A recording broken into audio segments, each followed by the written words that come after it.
歡迎大家收睇我嘅 channel。咁今次呢，我哋都係香港出發嘅。我哋驚去到澳門又係將啲時間沉淪喺賭場，所以我哋最後決定咗去珠海。咁今次我哋出發嘅地點就珠海啦。一出到珠海，我哋太肚餓啊，就是但揾咗間餐廳食咗嘢先。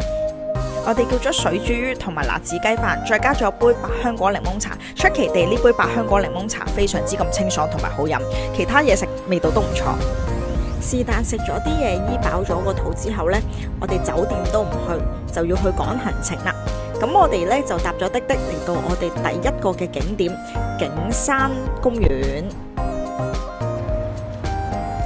行完一眼就睇晒嘅攤檔之後，我哋就跟住指示去到呢個景山索道啦。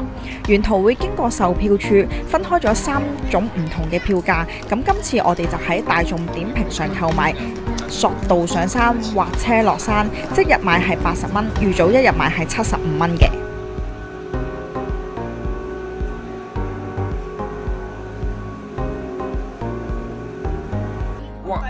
哇喂，唔係，我 feel 到有個離心力。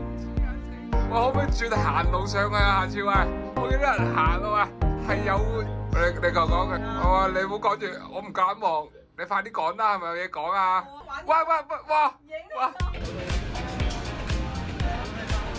上到山都係睇下風景，周圍行下，睇下石頭咁。去個廁所，其實我上山呢，主要呢都係為咗可以玩個滑道落山嘅啫。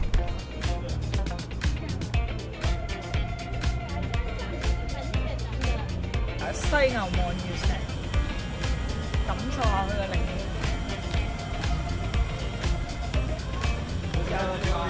我 feel 到，我真係 feel 到，係一個好普通嘅石。另外有啲情侶特登嚟到呢個同心所許願嘅。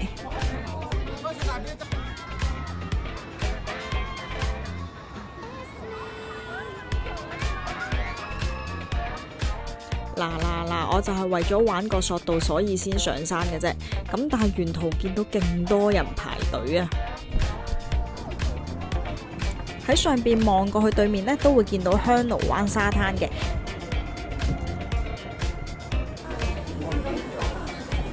由天光等到天黑，等咗1個鐘零10分鐘左右，終於到我玩啦！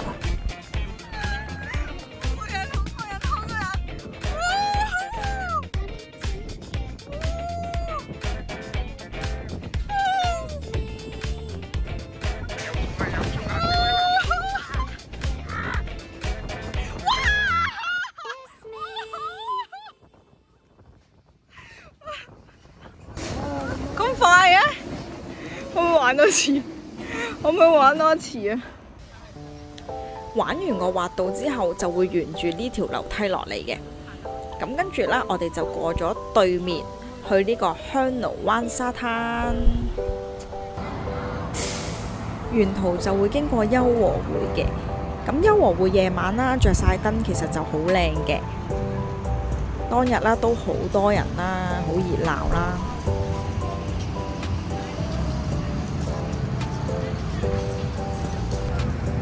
嚟到個沙灘呢，就見到好多人嘅，其實都冇乜特別，就係沙灘一個咯。可以行下，夜晚吹下風，坐下都唔錯嘅。玩到夜，我哋就 call 車返酒店啦。今次我哋入住嘅係尊享國際公寓，價錢係258蚊人仔。呢個價錢嚟講呢，其實呢間公寓算係唔錯噶啦。咁但係呢，唔知係咪因為天氣潮濕嘅關係啦，地板就好跣啦。另外佢新裝啦，所以佢附近都係好多工程嘅地盤啦。但係朝頭早呢，我就覺得唔嘈嘅。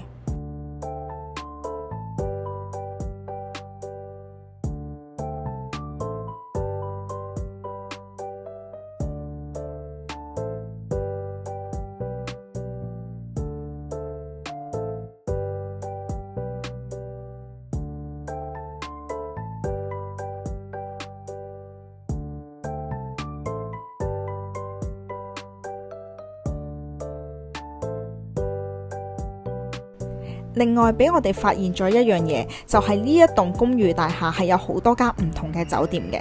我哋同一層嘅對面呢，已經係有一間叫做益柏嘅酒店啦。我哋喺網上平台見到呢一間益柏酒店呢嘅價錢係比我哋嗰間仲要貴嘅，但係我哋當日見到嘅間隔呢，幾乎上係一模一樣噶。玩咗一日都肚餓噶啦，咁我哋呢就嚟到呢一間迷之鹽燒肉屋度食晚餐啦。我哋係大概當晚9點鐘嚟到呢一間餐廳嘅，咁入到去啦，見到其實都仲有好多位置嘅，唔算好多人。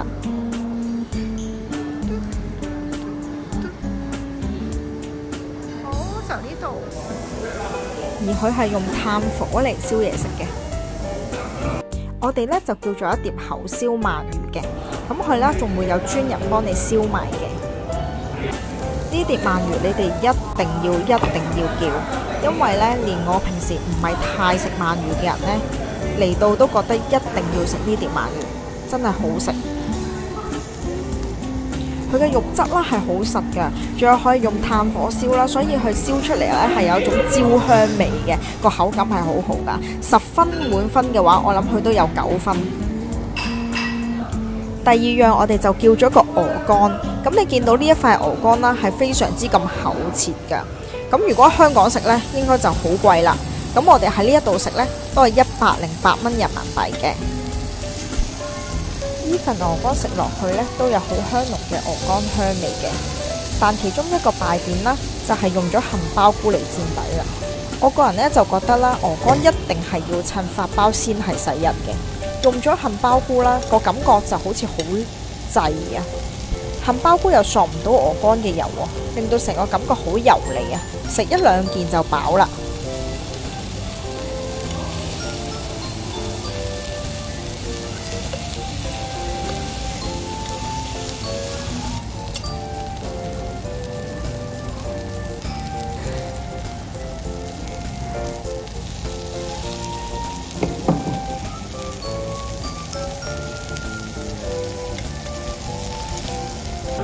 呢碟呢就叫做厚切極佳雪花愛脊肉，但望落去就唔覺得好厚切啦。食落去呢個口感呢，啲肉都唔係好實，有少少腍腍地、梅梅地嘅口感啊。你話難食呢，佢又唔係嘅，正常發揮水平啦，不過不失咁啦。咁如果你有其他嘅選擇，你就可以試下嗌下其他嘅嘢食咯。整體呢間燒肉屋呢，都值得推薦俾大家嘅。鰻魚細一必點㗎啦，鵝肝啦就要叫多幾個人嚟一齊食啦。如果唔係就會好滯啦，之後食唔落其他嘢嘅。整體啦，呢間燒肉屋啦，性價比都算高㗎。食完我哋就由燒肉屋行去下灣夜市啦。食完個晚餐就梗係要再食宵夜啦。咁我哋呢就行到嚟呢個下灣夜市嘅。咁下灣夜市啦，就係每一晚嘅夜晚9點45分至到第二日嘅5點30分嘅。下灣夜市真係非常之咁熱鬧啊！人真係好多好多，唔同嘅攤檔類型呢都有好多。建議第一次嚟珠海嘅遊客啦，可以嚟感受一下佢嘅熱鬧啦同埋氣氛嘅。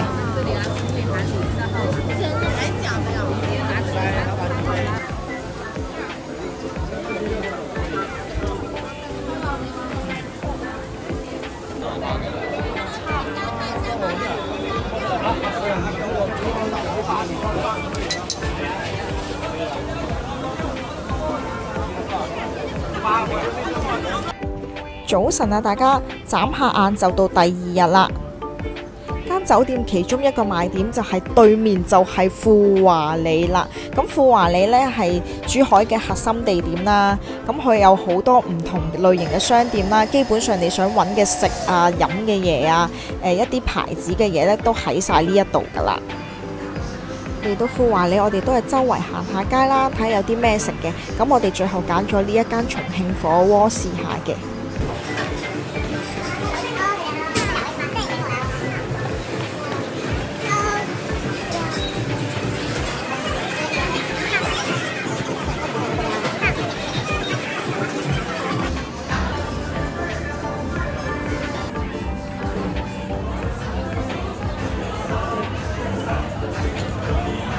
餐2個人啦，我哋就食咗200蚊嘅。咁全餐最好食啦，竟然係呢一個鴨血。咁其他嘢呢都係normal啦，不過不失咁樣啦。咁價錢上嚟講啦，100蚊一個人其實都算唔錯噶啦。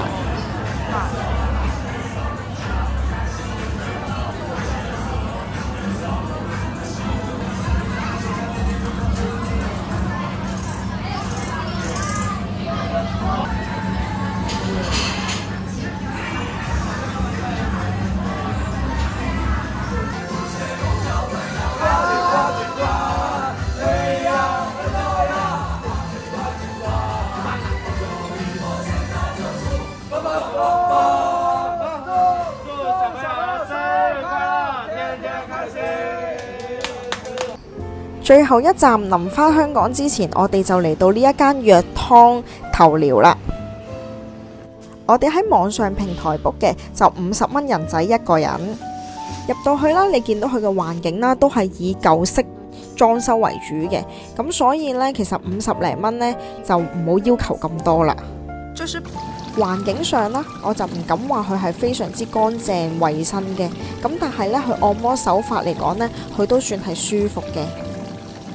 而當日入到去啦，我哋2個人係包場嘅，而負責做呢個頭療嘅姐姐呢，淨係得呢一位姐姐嘅啫。咁變相呢，幫我按緊嘅同時啦，另外一個人呢就喺度焗緊嘢嘅。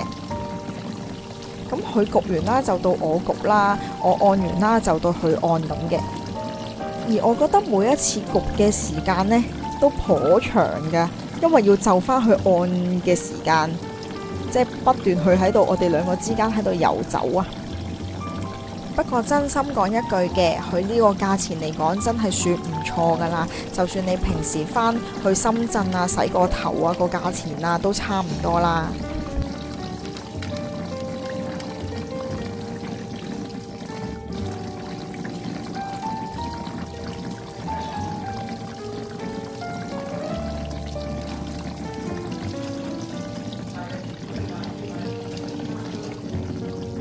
見到佢洗嘅水呢，係真係湯藥嚟嘅。可以嗎？咁今次2日1夜窮遊珠海之旅就咁完結啦。咁多謝大家收睇我嘅 channel 啊，歡迎大家 CLS 我3部曲記得訂閱我啊！多謝晒大家，拜拜。